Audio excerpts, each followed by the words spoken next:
Before filing your income tax return, you must check the following three statements. The first one is 26AS, that is annual tax statement. Second one is AIS, that is annual information statement. And the third one is TIS, taxpayer information summary. तो हमें अपनी ITR file करने से पहले इन तीन statements को देखना है, 26AS को, AIS को और TIS को। इन तीनों में जो इन्फॉर्मेशन दी गई उन पर हमें ध्यान देना है, और जो इन्फॉर्मेशन TIS में दी गई है वही फिगर उठा के हमें अपनी इनकम टैक्स रिटर्न में डालनी है, क्योंकि वो कैटेगरी वाइज हमारी टोटल इनकम बताता है, हेड वाइज किस किस कैटेगरी में क्या क्या इनकम हुई।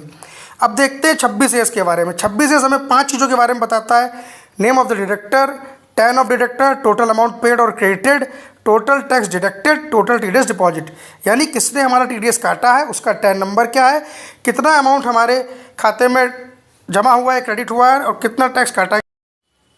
अब हम AIS के बारे में जानते हैं। AIS यानी कि एनुअल इंफॉर्मेशन स्टेटमेंट। ये हमें क्या बताता है? It provides the following information such as TDS TCS information, SFT information, payment of taxes, demand and refund and other information.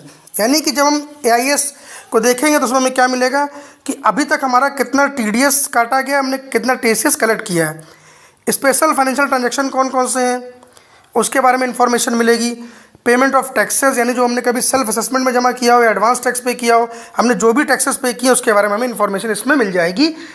अब कोई हमारे खिलाफ इनकम टैक्स की डिमांड अगर आई है तो उसमें कितना अमाउंट है या हमारा कितना रिफंड बन रहा है वो भी बताएगा, और अदर इन्फॉर्मेशंस भी AIS में दिखाई देती हैं। तो AIS स्टेटमेंट जरूर चेक करना है अपनी ITR फाइल करना। TIS, tax payer information summary. It provides the category-wise income such as a dividend, interest from saving bank, interest from fixed deposit, sale of security and units of mutual fund, purchase of security and units of mutual fund, outward foreign remittances, purchase of foreign currency। इसके अलावा हमने जो नई FDR बनवाई है, purchase करी है, नई टाइम डिपॉजिट, उसके बारे में भी हमें बताता है।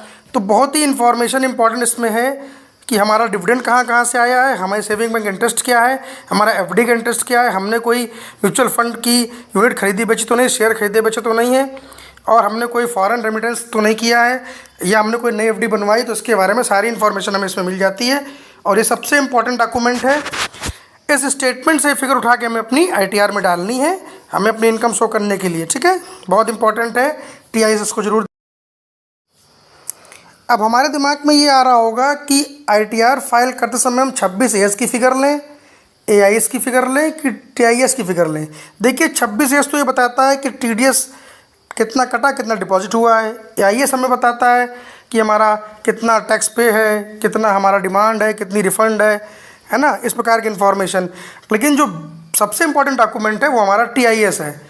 तो इसकी फिगर हमें उठानी है, इसकी फिगर उठा के हमें अपनी इनकम टैक्स रिटर्न में डालनी है, जिससे कि इनकम टैक्स डिपार्टमेंट से कोई भी नोटिस हमें ना आए। तो नोटिस को अवॉइड करने के लिए अपनी ITR की जो कैटेगरी वाइज इनकम हमें डालनी है वो TIS में डालनी है, क्योंकि TIS क्या है? टैक्स पेयर इन्फॉर्मेशन समरी है, जिसमें कि कैटेगरी वाइज टोटल इनकम आपकी आ जाती है। इसको उठा के आप अपनी ITR में डाल देंगे तो आपकी फिगर मैच होगी और आपको इनकम टैक्स डिपार्टमेंट से कोई नोटिस नहीं आएगा। Thank you for watching.